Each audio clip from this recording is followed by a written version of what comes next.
Hello everyone, welcome to IFS and good afternoon to all of you. तो कैसे हैं सब लोग? ओके, तो जल्दी से जल्दी सब जुड़ जाइए। तो फिर हम स्टार्ट करते हैं अपना टॉपिक ऑर्गेनाइजेशन बिहेवियर के ऊपर। जैसे आप सबको पता होगा कि हम यूट्यूब लाइव सीरीज में अभी ऑर्गेनाइजेशन बिहेवियर के ऊपर स्टार्ट किए हुए हैं।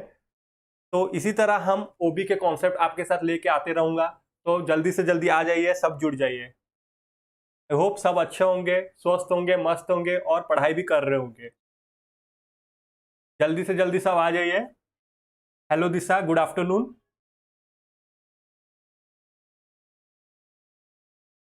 You join first.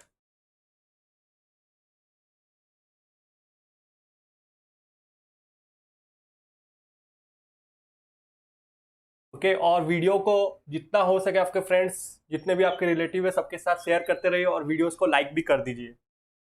Good afternoon John, I hope आप अच्छे होंगे। आज जॉन बेसिकली हम जो कंटेंट के ऊपर डिस्कस कर रहे थे, जो कंटेंट प्रोसेस, आज हम उस प्रोसेस के ऊपर, प्रोसेस थ्योरीज क्या क्या होते हैं मोटिवेशंस के, उसके ऊपर हम डिस्कशन करेंगे। ओके, जल्दी से जल्दी इस वीडियो सेशन को जितने भी आपके फ्रेंड्स हैं, रिलेटिव है, जो भी यूजीसी नेट 2022 के लिए प्रिपेयर कर रहे हैं, उनके साथ शेयर कर दीजिए। हेलो प्रतीक, गुड आफ्टरनून।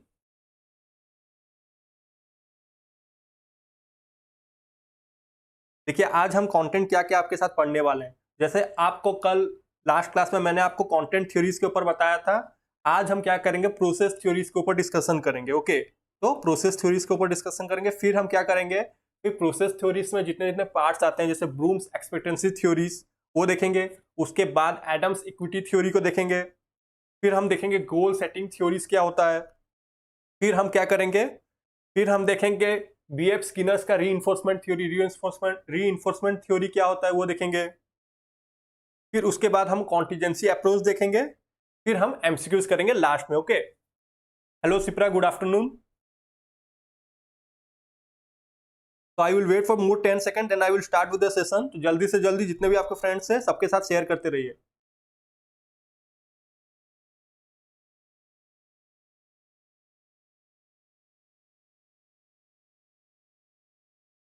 ओके, सब शेयर कीजिए जल्दी से जल्दी।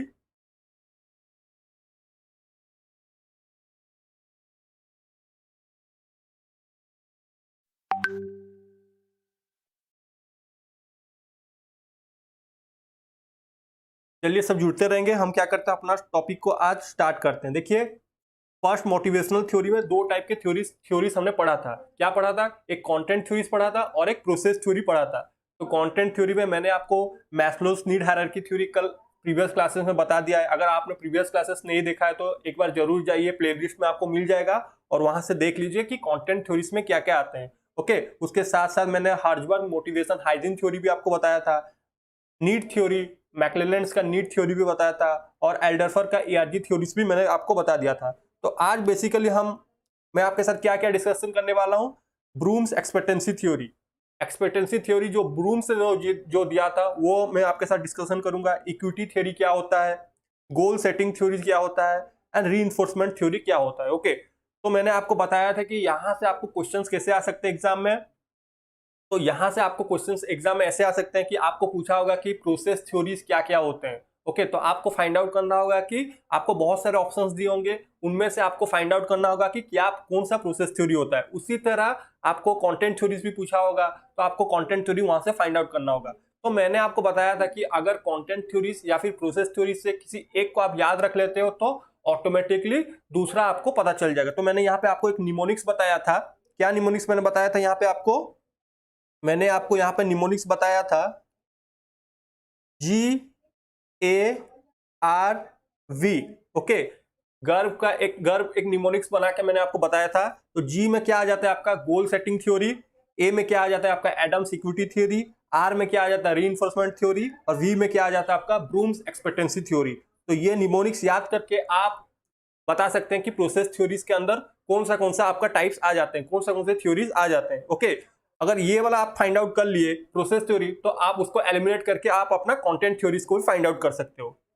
तो बेसिकली आज का सेशन में हम प्रोसेस थ्योरीज को ही डिस्कशन करेंगे। तो चलिए स्टार्ट करते हैं। देखिए, फर्स्ट क्या है, good afternoon Rohan. Good afternoon Shweta. चलिए देखिए, ब्रूम्स एक्सपेक्टेंसी थ्योरी क्या है। एक्सपेक्टेंसी, देखिए एक्सपेक्टेंसी थ्योरी मतलब यहाँ पे आप कुछ एक्सपेक्ट कर रहे हैं कि फ्यूचर में आप क्या आउटपुट, क्या अचीव करने का चाहते हो, क्या अचीव करना चाह रहे हो। तो इसी तरह उन्होंने एक एम्प्लॉइज कैसे मोटिवेशन होता है, तो ब्रूम्स ने उसको क्या किया, डिवाइड किया, एक्सपेक्टेंसी, इंस्ट्रूमेंटेलिटी एंड बैलेंस में उसको डिवाइड किया। ओके, तो वो क्या बोल रहे थे, एक्सपेक्टेंसी मतलब क्या है, एक्सपेक्ट हम क्या करते हैं, तो उसी के लिए हम क्या करेंगे, एफर्ट डालेंगे। यहाँ पे हम क्या करेंगे, एफर्ट मारेंगे।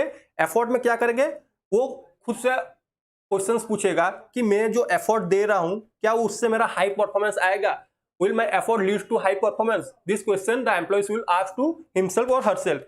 फिर उसके बाद वो क्या करेगा, ठीक है मेरे को पता चल गया कि मेरे को ये एफर्ट मारना है और ये एफर्ट के साथ मैं एक हायर आउटकम से पहुंच सकता हूं, तो उसके लिए उसको क्या करना पड़ेगा, एक प्रोसेस को फॉलो करना पड़ता है। तो इंस्ट्रूमेंटेलिटी में क्या आ जाता है, वो परफॉर्म करेगा। परफॉर्मेंस मतलब यहाँ पे क्या हो जाता है, यहाँ पे वो प्रोसेस मतलब यहाँ पे वो काम करना स्टार्ट करेगा। फिर वो क्वेश्चन पूछेगा, जो जो मैं परफॉर्म कर रहा हूं, जो मैं काम कर रहा हूं, क्या वो आउटकम्स आएगा, उसको हम क्या बोलते हैं, इंस्ट्रूमेंटेलिटी। Okay, instrumentality. उसके बाद बैलेंस, लास्ट में क्या आ जाता है, बैलेंस। बैलेंस मतलब क्या आ जाएगा, रिवॉर्ड्स। तो फाइनली उसको रिवॉर्ड्स मिलेगा। तो वो पूछेगा कि मैंने जो काम किया, मैंने जो एफर्ट मारा, जो मैंने प्रोसेस को फॉलो किया, उसी बराबर ही मेरे को रिवॉर्ड मिल रहा है कि नहीं। Do I find the outcome desirable, जो मेरा आउटकम था वो मेरे लिए डिजायर है कि नहीं। तो ये किसने दिया था, ब्रूम्स एक्सपेक्टेंसी थ्योरी ने दिया था। Hello Sobik, hello Ruchi, good afternoon. I hope Vroom's expectancy theory क्या है आपको समझ आ गया होगा। ब्रूम्स एक्सपेक्टेंसी थ्योरी में यहां पे हम पढ़ते हैं, ये एक छोटा सा निमोनिक से आप इसको याद रख सकते हैं, EIV से। ओके, EIV इक्वल्स टू क्या हो जाएगा आपका, एक एम्प्लॉइज का मोटिवेशन। अगर एक्सपेक्टेंसी, इंस्ट्रूमेंटेलिटी एंड बैलेंस तीनों इकट्ठे आ जाएंगे तब एक एम्प्लॉइज को मोटिवेशन फील होता है या फिर उसको मोटिवेशन मिलता है। एक्सपेक्टेंसी में क्या होता है, वो एक्सपेक्ट करता है कि मेरे को परफॉर्म कैसे करना है, मेरे को क्या रिवॉर्ड मिलेगा, उसी हिसाब से वो जो एक्सपेक्टेंसी एफर्ट, जो एफर्ट मारेगा, उसी एफर्ट को बेसिस में वो फिर परफॉर्म करेगा। परफॉर्मेंस करने के बाद वो प्रोसेस करेगा, परफॉर्म करेगा वहां पे, फिर उसके हिसाब से उसको एक रिवॉर्ड मिलेगा। तो ये किसने दिया था, ब्रूम्स एक्सपेक्टेंसी थ्योरी ने दिया था। तो फिर नेक्स्ट हम चलते हैं एडम्स इक्विटी थ्योरी। देखिए नाम से ही पता चल रहा है इक्विटी। ओके, तो यहां पे आपको क्वेश्चंस कैसे पूछ सकते हैं कि इक्विटी थ्योरी ने कि कौन इसके कंट्रीब्यूटर थे, मेन ऑथर इसके कौन थे, तो आपको बताना होगा स्टैकी एडम्स इसके मेन ऑथर थे। ओके, मेन कंट्रीब्यूटर थे एडम्स, इसी के लिए इसको बोलते हैं हम एडम्स इक्विटी थ्योरी। तो इक्विटी नाम से ही पता चल रहा है, यहाँ पे आपको इक्वली सबको ट्रीट करना है, इक्वल ट्रीटमेंट। ओके, यहाँ पे आपको देखिए एक वेट मेजरमेंट मशीन दिख रहा होगा। ओके, तो यहाँ पे इस साइड में इनपुट है, ये साइड में आउटपुट है। तो उसी तरह से आपको देखना होगा कि एक एम्प्लॉइज कितना इनपुट डाल रहा है, उसी हिसाब से उसको आउटपुट मिल रहा है कि नहीं। What I put into my job, क्या दे रहा है एम्प्लॉइज, अपने एफर्ट क्या दे रहा है, वो अपना टाइम को दे रहा है, अपना एबिलिटी, लॉयल्टी एक ऑर्गेनाइजेशन को दे रहा है, उसी हिसाब से उसको बेनिफिट्स मिल रहा है कि नहीं, उसको आउटकम्स मिल रहा है कि नहीं। पे, बोनस, पर्क्स, बेनिफिट, ये सब क्या देखता है, ये सब एम्प्लॉइज देखता है अपने अंदर, मतलब वो सब चीज पाना चाहता है। बिकॉज वो यहाँ पे क्या कर रहा है, वो अपना टाइम दे रहा है, वो अपना एफर्ट दे रहा है, वो अपना एनर्जी दे रहा है। इसी तरह उसको कुछ आउटकम्स भी नीड होगा, मतलब ये सब इतना इनपुट दे रहा है तो उसी हिसाब से उसको आउटपुट भी मिलना चाहिए, इन टर्म्स ऑफ पे, in terms of bonus, in terms of incentives, in terms of rewards. तो ये सब आ जाते हैं एक एम्प्लॉइज का आउटपुट। ओके, तो ये हमेशा बराबरी होना चाहिए। अगर यहाँ पे वो इनपुट ज्यादा दे रहा है बट उसको आउटपुट कम मिल रहा है, तो यहाँ पे क्या होगा, एक एम्प्लॉइज डिससेटिस्फैक्शन हो जाएगा। ओके, इसी तरह आपको आउटपुट ज्यादा मिल रहा है बट आप कम इनपुट दे रहे हैं बट आउटपुट आपको ज्यादा मिल जा रहा है, तो ये ऑर्गेनाइजेशन के लिए लॉस हो जाएगा। तो organisation here will be dissatisfied. Okay, I hope Adams equity theory क्या है आपको समझ आ गया होगा। देखिए कीवर्ड ढूंढिए, हर क्वेश्चन में आपको कीवर्ड मिलेगा। यहाँ पे कीवर्ड क्या है, इक्विटी थ्योरी। इक्विटी थ्योरी मतलब यहाँ पे आपको बराबरी, इक्वल देखना होगा। ओके, तो हमेशा जितना आप इनपुट दे रहे हैं उसी हिसाब से आपको आउटपुट भी मिलना चाहिए। ओके, मान लीजिए आप 5 इनपुट दे रहे हैं, मतलब आपको 5 नंबर का ही आउटपुट मिलना चाहिए, तब यहां पे होगा एडम्स का equity theory. Okay, I hope ये वाला आपको समझ आ गया होगा। गुड आफ्टरनून प्रतीक्षा। नेक्स्ट चलते हैं, फिर आया था गोल सेटिंग थ्योरी। ओके, तो गोल सेटिंग थ्योरी किसने दिया था, लॉकी। ओके, एडविन लॉकी ने दिया था। इसको किसने दिया था? एडविन लॉकी रे 1960 में। यहां पे वो बोल रहे थे कि goal setting theory of motivations, okay, इसको goal setting theory of motivations भी बोलते हैं। This theory state that goal setting is essentially linked to task performance. Okay, आपका अगर कुछ गोल नहीं होगा आपके लाइफ में तो आप क्या कर सकते हो? आप टास्क परफॉर्म ही नहीं कर सकते हो। तो basically to perform any task you have to first set a prior goal setting. Okay, goal set करना पड़ेगा। Prior to that you have to make proper goal and based on that you have to perform. Okay, state that specific and challenging goals along with appropriate feedback contribute to higher and better task performance। तो गोल setting theory जो एडवन लोकी ने दिया था वो क्या बोलते थे? जो भी आप गोल सेट कर रहे हो ना वो हमेशा चैलेंजिंग होना चाहिए, उसमें कुछ अच्छा रेस्पॉन्सिबिलिटी आना चाहिए, उसके साथ साथ आपको कुछ फीडबैक भी मिलना चाहिए, तब जाके आप अच्छा बेटर परफॉर्मेंस कर पाओगे। ओके, तो आप काम करते जा रहे हो बट वहां पे आपको कुछ भी फीडबैक नहीं मिल रहा है कि आप अच्छा काम कर रहे हो कि बुरा काम कर रहे हो। ओके, तो फिर क्या होगा? आप अपना परफॉर्म ठीक से नहीं कर पाओगे। In simple word, goals indicate and gives direction to an employees about what needs to be done and how much efforts are required to be put in. तो वहीं से आपको पता चल जाएगा कि आपको ये जो गोल मेरे को सेट करना है, मेरे को गोल जो अचीव करना है उसके लिए मेरे को कितना एनर्जी चाहिए, कितना एफर्ट मारना पड़ेगा। उसी हिसाब से आप यहाँ पर करोगे, अपना गोल सेट करोगे कि बेस्ट आप अपना देखोगे कैपेबिलिटीज, मेरे पास कितना कैपेबिलिटीज है, मेरे पास क्या क्या रिसोर्सेस है। Based on that resources you have to utilize it and you have to achieve your goal and you have to also set your goal. Okay, hello Rajan, good afternoon. I hope आपको गोल setting theory क्या है समझ आ गया होगा। तो यहाँ पे basically मैंने जितना भी आपको प्रोसेस थ्योरी बताया ना, आइदर यहाँ पे आप डायरेक्ट क्वेश्चंस देख सकते हो या फिर आपको मैच द फॉलोइंग में भी मिल सकता है। जैसे वो पूछ सकते हैं कि गोल सेटिंग थ्योरी के मेन कॉन्ट्रीब्यूटर के कौन थे, मेन ऑथर कौन थे, तो आप यहाँ पे क्या लिख सकते हो? एडविन लोकी को मैच कर सकते हो। इसी तरह आपको विक्टर ब्रूम्स का एक्सपेक्टेंसी थ्योरी भी पूछा होगा, तो एक्सपेक्टेंसी थ्योरी कौन दिया था, तो आप वहां पे बता सकते हो विक्टर ब्रूम। इसी तरह आपको याद रखना पड़ेगा कि उसके मेन कौन कौन कंट्रीब्यूटर थे, और उसके साथ साथ थोड़ा बहुत आपको उसका डेफिनेशन, उसका मतलब क्या है, मतलब गोल सेटिंग थ्योरी का क्या मीनिंग है, क्या मतलब है, वो भी थोड़ा थोड़ा जानना होगा। चलिए, तो ये हो गया आपका गोल सेटिंग थ्योरी। देखिए, जो भी आप गोल सेट कर रहे हो ना उसमें कुछ क्राइटेरिया होना चाहिए, क्लैरिटी होना चाहिए। ऐसे नहीं कि कुछ भी गोल आप उठा के ले जाओ और उसको अचीव करने लग जाओगे। ओके, वो प्रॉपर गोल होना चाहिए, उसका प्रॉपर क्लैरिटी होना चाहिए, आप लॉन्ग टर्म विजन में क्या अचीव करना चाह रहे हो। फॉर एग्जांपल, आप अभी यहाँ पे यूजीसी नेट जेआरएफ के लिए प्रिपेयर कर रहे हो, तो आप अपना गोल को सेट कर दियो कि मेरे को यूजीसी नेट क्वालिफाई करना है, मेरे को जेआरएफ निकालना है, तो आप पूरा फोकस हो, क्लैरिटी है आपका गोल में, तो वो हो जाता है क्लैरिटी। चैलेंज, ओके, अगर आपका गोल में चैलेंज नहीं होगा उसमें तो क्या मजा नहीं आएगा, तो the goal should be challengeable one. Okay, commitment, देखिए आपको यूजीसी नेट क्लियर करना है, आपको जेआरएफ अचीव करना है, जो गोल आपने सेट किया है उसके लिए आपको प्रॉपर कमिटमेंट होना चाहिए।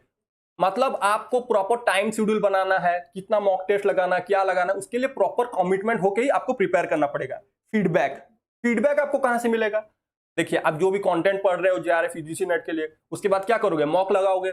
मॉक लगाने के बाद वहीं से आपको पता चल जाएगा कि आपका कितना कंटेंट, कितना कॉन्सेप्ट क्लियर है, तो उसी हिसाब से फीडबैक आपको कहां से मिलेगा? मॉक से मिलेगा। टास्क कॉम्प्लेक्सिटी, ओके, टास्क का कॉम्प्लेक्सिटी कितना है, वो टास्क प्रॉपरली आप अचीव कर पा रहे हो कि नहीं, जो प्रोसेस आप फॉलो कर रहे हो वो सिंपल होना चाहिए, अंडरस्टैंडेबल होना चाहिए, कॉम्प्लेक्स बिल्कुल नहीं होना चाहिए। तो ये हो जाता है आपका क्या क्या features in goal setting theory. तो क्लैरिटी होना चाहिए, चैलेंज होना चाहिए, कमिटमेंट होना चाहिए, फीडबैक होना चाहिए एंड टास्क कॉम्प्लेक्सिटी होना चाहिए। नेक्स्ट चलते हैं। फिर आ गया हमारा BF Skinner reinforcement theory. Okay, BF Skinner's का रीइंफोर्समेंट थ्योरी क्या है? देखिए, यहां पे आपको एक पॉजिटिव रीइंफोर्समेंट दिया है, एक नेगेटिव रीइंफोर्समेंट बोले थे उन्होंने, एक पनिशमेंट के बारे में बताए थे और एक एक्सटेंशन के बारे में भी बताए थे।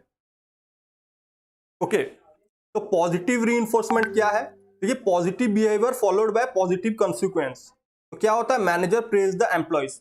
तो यहाँ पे पॉजिटिव रीइंफोर्समेंट क्या हो रहा है? आप कुछ पॉजिटिव बिहेव कर रहे हो, उसके साथ साथ आपको पॉजिटिव कॉन्सिक्वेंस, रिजल्ट भी मिल रहा है। तो एग्जांपल देखिए, manager praises the employees.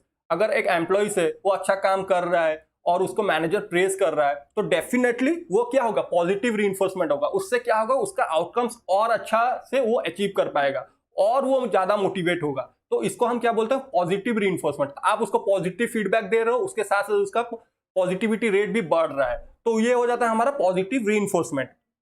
Okay, फिर नेक्स्ट आता है हमारा क्या, नेगेटिव रीइंफोर्समेंट। देखिए पॉजिटिव, फिर आता है negative reinforcement. Positive behaviour followed by removal of negative consequence, manager stop nagging the employees. देखिए पहले क्या होता था, पहले आप कुछ नेगेटिव नेगिंग करते तो मतलब यहाँ पे कंप्लेनिंग करते तो उनको क्रिटिसाइज करते हो एम्प्लॉइज को, बट अभी क्या किया आप, क्रिटिसाइज, एक मैनेजर क्रिटिसाइज कंप्लेनिंग करना बंद कर दिया। उसके बाद क्या हुआ, जब उन्होंने बंद कर दिया, मैनेजर बंद कर दिया क्रिटिसाइज करना, उसके बाद वो देखा कि एम्प्लॉइज का बिहेवियर और अच्छा इंप्रूव होने लग गया। तो यहाँ क्या हो रहा है, आप कोई अनडिजायरेबल कॉन्सिक्वेंस को जब आप रिमूव कर देते हो, उसके बाद जो आपका रिजल्ट आता है, जो पॉजिटिव आउटकम्स आता है, उसको हम क्या बोलते हैं, नेगेटिव रीइंफोर्समेंट। मतलब आप यहाँ पर कुछ नेगेटिविटी रीइंफोर्समेंट करके भी आप अगर आपको पॉजिटिव आउटकम्स लेके आ रहे हो तो वो हो जाता है आपका नेगेटिव रीइंफोर्समेंट। ओके, उसके साथ साथ पनिशमेंट। देखिए पनिशमेंट क्या है, मैनेजर डिमोट्स द एम्प्लॉइज। तो बेसिकली पनिशमेंट तो आपको नाम से ही पता चल रहा है कि आपका एक एम्प्लॉय था, वो ठीक से काम नहीं कर रहा था, वो रूल्स एंड गाइडलाइंस फॉलो नहीं कर रहा था ऑर्गेनाइजेशन को, तो आपने क्या किया, उसको डिमोट कर दिया। तो उसको आपने ऑर्गेनाइजेशन से कुछ लोअर पोजीशन को डिमोट कर दिया, तो उससे क्या हो गया, उसको एक झटका सा लगेगा और उसके साथ वो सोचेगा कि मेरे को और कैसे बेटर परफॉर्म करना है। ओके, आई होप पनिशमेंट क्या है आपको समझ आ गया होगा। ओके, श्वेता पूछ रहे हैं सर आज एमसीक्यूज होंगे। हाँ श्वेता, आज एमसीक्यूज भी करेंगे आज। ओके, पनिशमेंट क्या है आपको समझ आ गया होगा। देखिए मैनेजर डिमोट्स द एम्प्लॉइज, यहाँ पे मैनेजर क्या कर रहा है, जब एम्प्लॉइज को डिमोट कर दे रहा है। ओके, वो एक पोजीशन में था, वो पोजीशन से उसको डिमोट किया जा रहा है। Negative behaviour followed by negative consequences, यहाँ पे क्या होता है, वो कुछ नेगेटिव काम करता है, कुछ नेगेटिव कॉन्सिक्वेंस करता है, उसके हिसाब से उसको नेगेटिव बिहेवियर जो भी करता है उसी हिसाब से वो उसको नेगेटिव कॉन्सिक्वेंस भी मिलता है। तो ये हो जाता है आपका पनिशमेंट। उसके बाद एक्सटिंक्शन क्या है, एक्सटिंक्शन मतलब negative behaviour followed by removal of positive consequence, manager ignores the behaviour. यहाँ पे ऐसा कुछ नहीं, मैनेजर घूमते रहता है, देखता है हाँ छोड़ो ये ऐसे ही काम कर रहे हैं, इग्नोर ही कर देता है बिहेवियर। एम्प्लॉय जैसे बिहेव कर रहे हैं करने दो, मैनेजर उसको कुछ लेना देना ही नहीं रहता है। तो ये क्या हो जाता है, आपका एक्सटिंक्शन हो जाता है। Okay, I hope Skinner reinforcement theory क्या है आपको समझ आ गया होगा। पॉजिटिव रीइंफोर्समेंट में क्या करते थे, यहाँ पे हम उनको पॉजिटिविटी देते थे, पॉजिटिव मोटिवेशंस करते थे, उसी हिसाब से उनका परफॉर्मेंस और अचीव और परफॉर्मेंस बढ़ता था। तो वो हो जाता हमारा पॉजिटिव रीइंफोर्समेंट। उसी के साथ साथ नेगेटिव रीइंफोर्समेंट में क्या होता था, नेगेटिव रीइंफोर्समेंट में आप उनको क्या करते थे, उनको कुछ कंप्लेन करते थे, उनको दिल में लगता था, उसी हिसाब से कुछ नेगेटिविटी देते थे, उसी हिसाब से उनका पॉजिटिविटी भी बढ़ता था। तो वो हो जाता है आपका नेगेटिव रीइंफोर्समेंट। और पनिशमेंट में क्या हो जाता था, negative behaviour followed by negative consequences. Okay, तो नेगेटिव आपको समझ आ गया होगा पनिशमेंट, वो कुछ खराब काम कर रहा है, कुछ ये हो रहा है, तो आप उसको क्या कर रहे हो, पनिश कर रहे हो, डिमोट कर दे रहे हो। और उसी हिसाब से एक्सटेंशन में क्या हो जाता है, एक्सटेंशन ये ऐसा है, यहाँ पे मैनेजर्स को कुछ लेना देना नहीं रहता है, जो एम्प्लॉय जैसे बिहेव कर रहे हैं, जो कर रहे हैं, ये कैटेगरी आ जाता है एक्सटेंशन में। Okay, hello Monica, I hope reinforcement theory क्या है आपको समझ आ गया होगा। इसे किसने दिया था, बीएफ स्किनर। तो आपको क्वेश्चंस में ऐसे भी आ सकते हैं कि रीइंफोर्समेंट थ्योरी जो हम पढ़ते हैं उसमें कितना टाइप के रीइंफोर्समेंट आते हैं। तो आपको याद रखना पड़ेगा, एक पॉजिटिविटी आता है, पॉजिटिव रीइंफोर्समेंट, एक नेगेटिव रीइंफोर्समेंट, उसमें हम पनिशमेंट भी देते हैं, उसके साथ साथ हम एक्सटिंक्शन का भी यूज करते हैं। तो this are the 4 types of reinforcement theory BF Skinner has given. और इसको ये भी पूछ सकते हैं कि रीइंफोर्समेंट थ्योरी के मेन कंट्रीब्यूटर कौन थे, मैच द फॉलोइंग टाइप अगर क्वेश्चंस आता है तो आपको याद रखना पड़ेगा इसके मेन कंट्रीब्यूटर कौन थे, BF Skinner. Okay, I hope यहां तक आपको सबको समझ आ गया होगा क्या क्या कौन से हम प्रोसेस थ्योरी में क्या क्या पढ़ते हैं। प्रोसेस थ्योरी हम क्यों पढ़ते हैं, प्रोसेस थ्योरी इसीलिए पढ़ते हैं कि यहां से हमको पता चलता है कि हमें कैसे हमारे एम्प्लॉयज को मोटिवेट करना है, how we can motivate our employees to so that they can easily influence and they can contribute towards the organization success। चलिए नेक्स्ट चलते हैं। फिर हमारा क्या आता है, कॉन्टीजेंसी अप्रोच। देखिए कॉन्टीजेंसी अप्रोच नाम से ही पता चल रहा है, कॉन्टीजेंसी मतलब ये हो जाता है आपका सिचुएशनल बेस्ड अप्रोच। ओके, ये क्या आ जाता है आपका, ये आपका आ जाता है situation based, situation based. Okay, और इसको किसने दिया था, फीडलर। इसको हम बोलते हैं फीडलर कॉन्टीजेंसी थ्योरी भी बोलते हैं, फीडलर कॉन्टीजेंसी, फीडलर कॉन्टीजेंसी थ्योरी भी हम इसको बोलते हैं।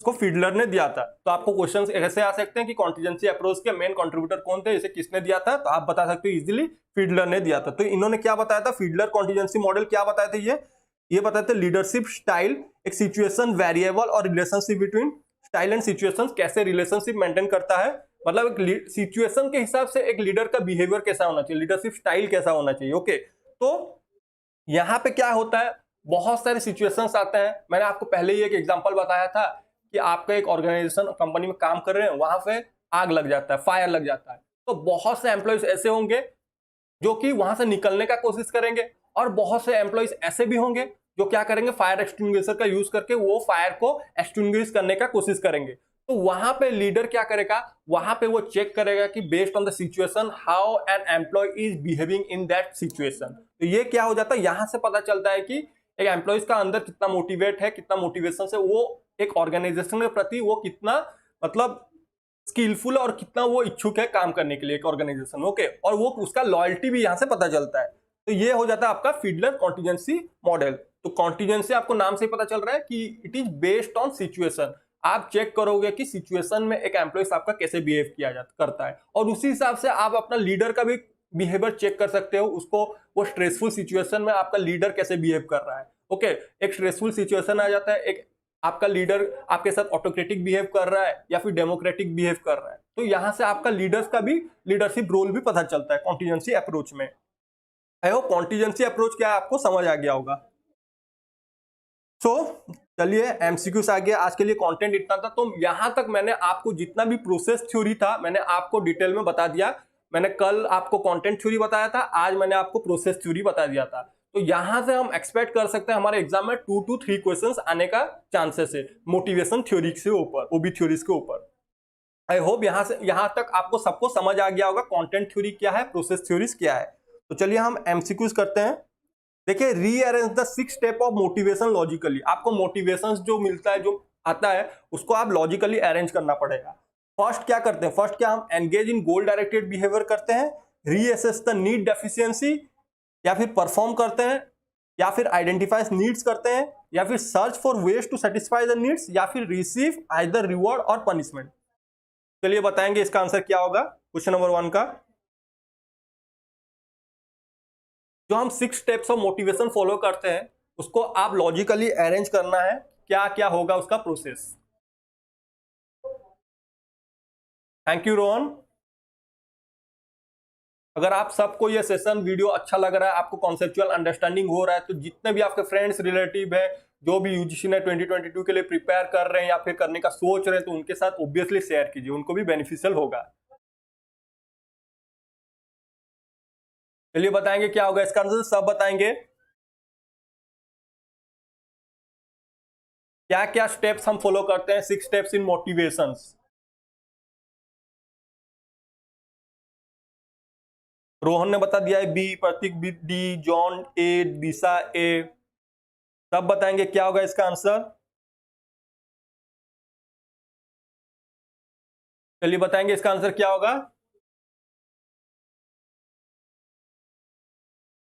6 स्टेप्स ऑफ मोटिवेशन आपको बताना है कि क्या क्या हम 6 स्टेप्स को फॉलो करते हैं। चलिए हम इसका आंसर देखते हैं।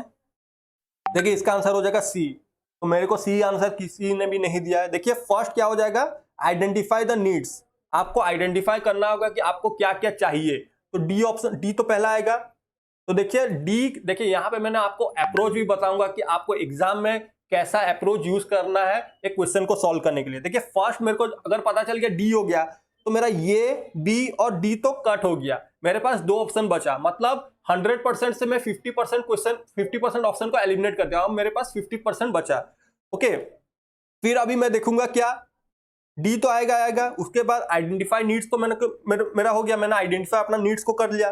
फिर अभी मैं देखूंगा कि वो नीड को मैं कैसे सेटिस्फाई करूंगा, searches for the way to satisfy the needs. Okay, वो नीड्स को सेटिस्फाई करने के लिए मेरे को क्या क्या प्रोसेस करना, फॉलो करना पड़ेगा, तो मैं सर्च करूंगा। तो ये ऑप्शन आ जाएगा डी, डी और ई। देखिए यहां से होगी, दो ऑप्शन से ही आप अपना क्वेश्चंस को सॉल्व कर सकते हो और अपना एग्जाम में टाइम भी सेव कर सकते हो। ओके, तो इसको हम कौन सा मेथड बोलते हैं? इसको हम कटिंग अप्रोच बोलते हैं या फिर एलिमिनेशन मेथड यूज करते हैं। तो हम क्या कर सकते हैं, ऑप्शन में जब भी ऐसे टाइप के कोड क्वेश्चन आपको दिखेंगे तो आप डायरेक्टली वहां पे क्या करोगे, एलिमिनेशन मेथड यूज करोगे और अपना आंसर को इजिली पा जाओगे। फिर आगे भी देख लेते हैं। अभी हमने क्या किया, नीड को आइडेंटिफाई कर दिया।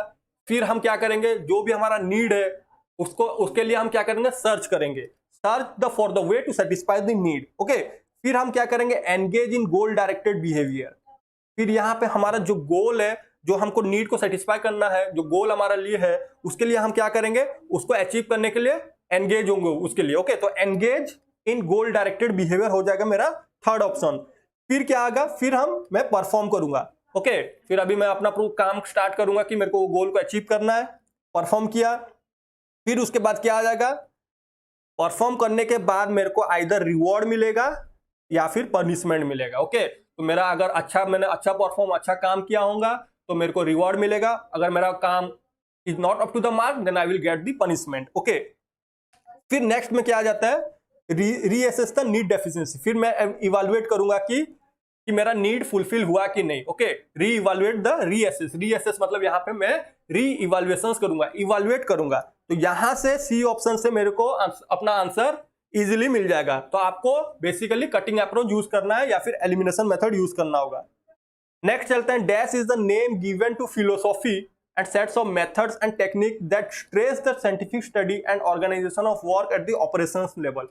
देखिए, ऑपरेशनल लेवल में आप कौन सा प्रोसेस, कौन सा टेक्निक को यूज करते हो, आपको फाइंड आउट करना होगा। क्या हम साइंटिफिक मेथड यूज करते हैं, क्या ह्यूमन रिलेशन मेथड यूज करते हैं, two factor theory method use करते हैं, या फिर अचीवमेंट मोटिवेशन थ्योरी बोलते हैं?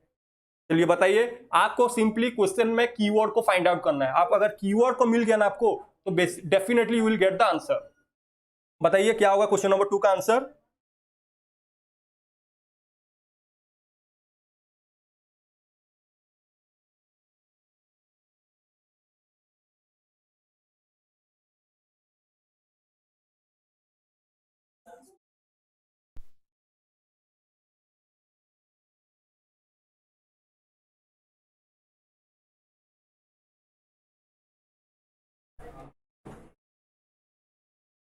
चलिए बताइए क्या होगा इसका आंसर?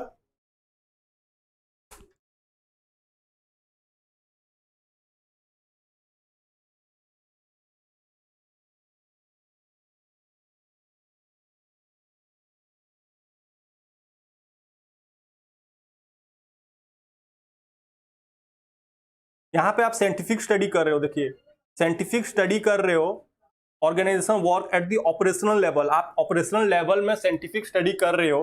तो यह कौन सा मैनेजमेंट बोलते हैं हम इसको? क्या हम साइंटिफिक मैनेजमेंट बोलते हैं, क्या हम उसको ह्यूमन रिलेशन मॉडल बोलते हैं, टू फैक्टर थ्योरी बोलते हैं, या फिर अचीवमेंट मॉडल मोटिवेशन थ्योरी बोलते हैं? क्या होगा इसका आंसर?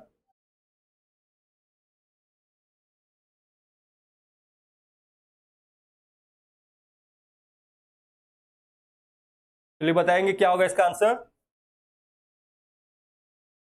प्रतीक्षा का आंसर ए आ गया, दिशा का आंसर बी आ रहा है।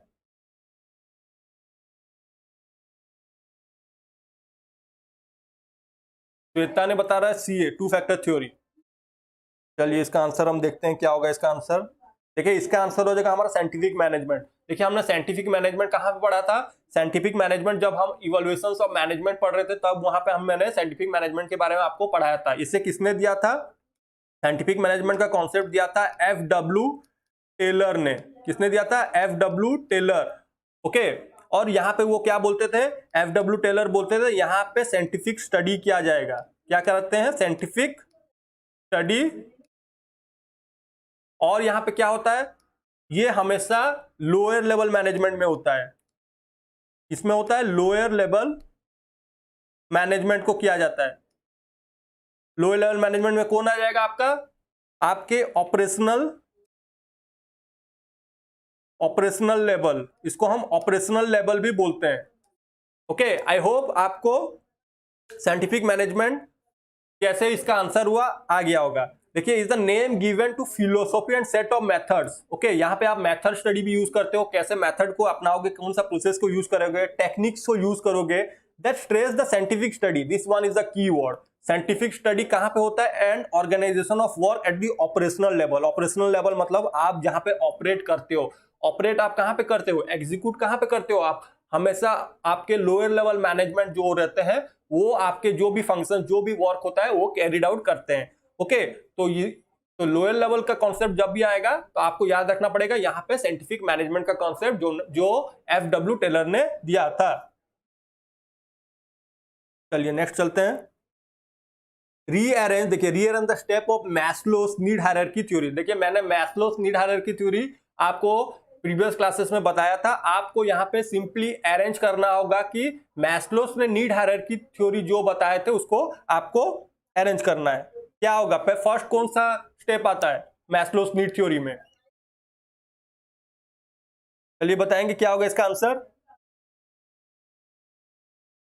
क्या सेल्फ एक्चुअलाइजेशन नीड पहला आता है, या शायद फिजियोलॉजिकल नीड जिसको हम बेसिक नीड्स भी बोलते हैं वो आएगा, या फिर बिलोंगिंगनेस एंड लव नीड्स आएगा, या सेल्फ एस्टीम नीड्स आएगा, या फिर सेफ्टी नीड्स आएगा? क्या होगा इसका आंसर बताएंगे। यहाँ पे ऑप्शन दिया है तो बताइए ABCD से क्या होगा आंसर। जल्दी से सब बताएंगे क्या आंसर होगा।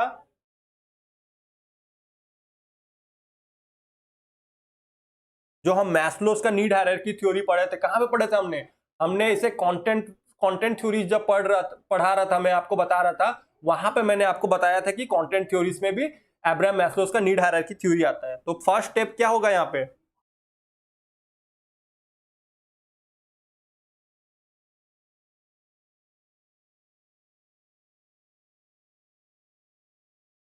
चलिए बताएंगे क्या होगा इसका आंसर।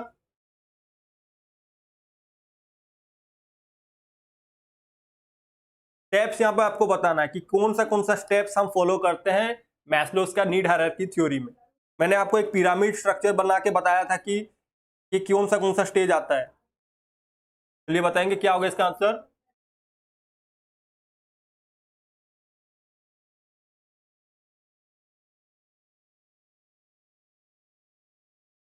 चलिए बताएंगे क्या होगा इसका आंसर। चलिए मैं बताता हूं।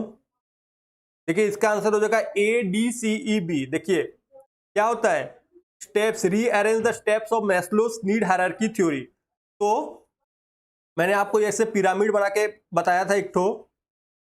तो फर्स्ट में क्या आता है?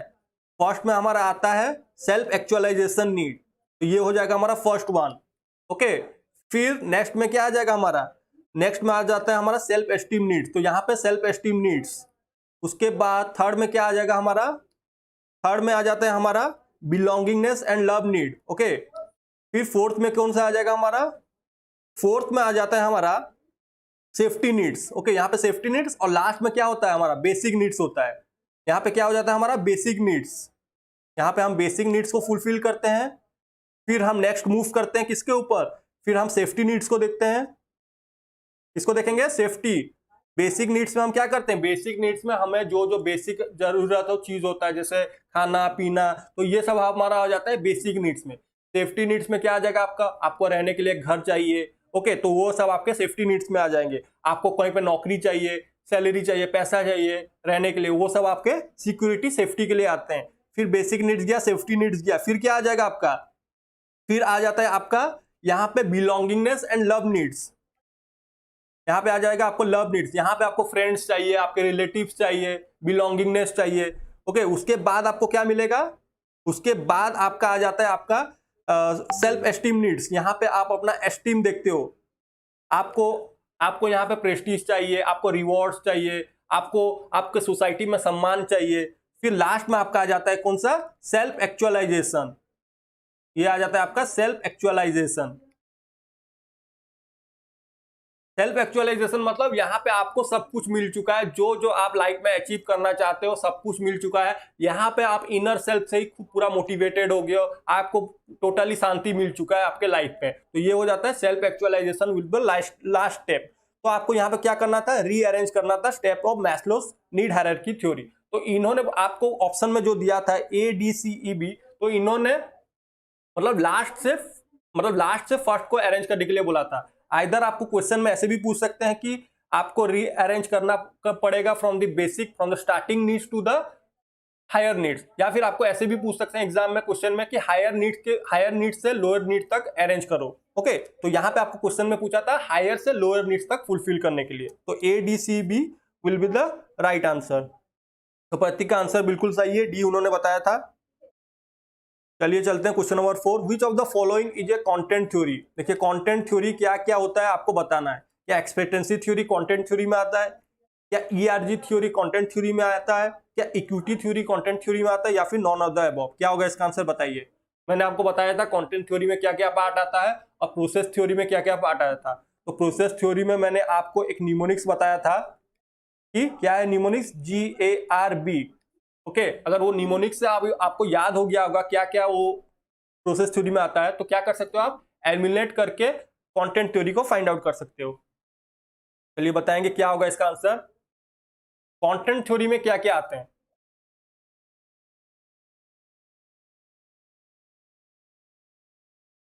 और जल्दी से जल्दी अपने फ्रेंड्स के साथ शेयर करते रहिए वीडियो को, और अभी तक अगर आपने लाइक नहीं किया तो लाइक भी कीजिए।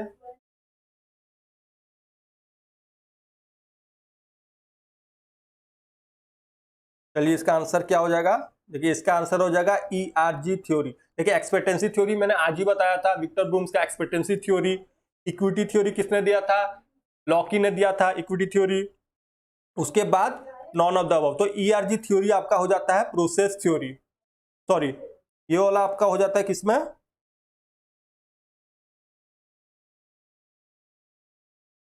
ये वाला आपका हो जाता है कंटेंट थ्योरी का पार्ट, और बाकी जितने आप देख रहे हो ये सब आपके हो जाते हैं प्रोसेस थ्योरी।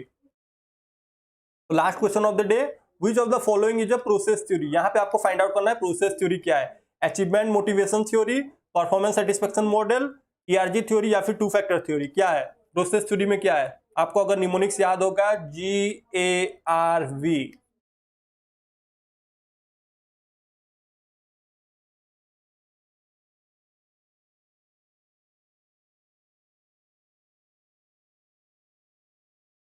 दिशा का आंसर बी आ रहा है।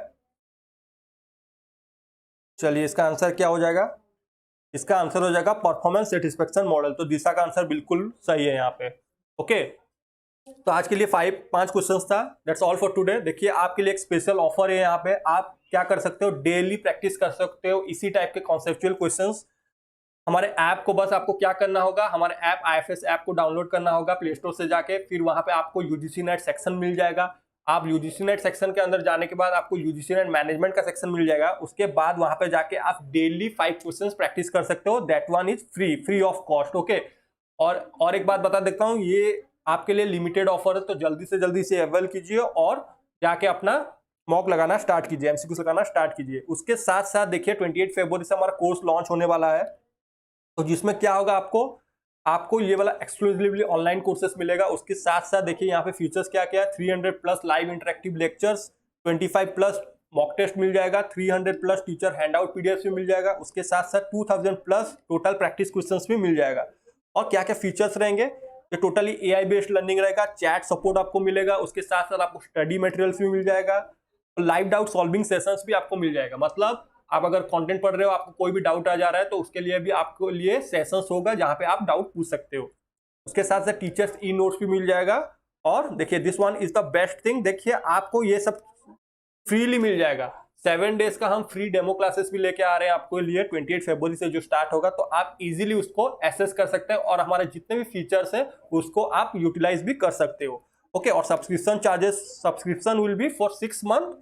और उसके साथ साथ अगर आपको कोई भी क्वेरी है रिगार्डिंग द कोर्स स्ट्रक्चर, तो आप क्या कर सकते हो, सिंपली www.ifsonline.com में जाके अपना क्वेरी को पूछ सकते हो, या फिर आपको एक नंबर डिस्प्ले कर रहा होगा, और नंबर में भी आप इजीली कांटेक्ट करके अपना क्वेरी डाउट जो भी है पूछ सकते हो।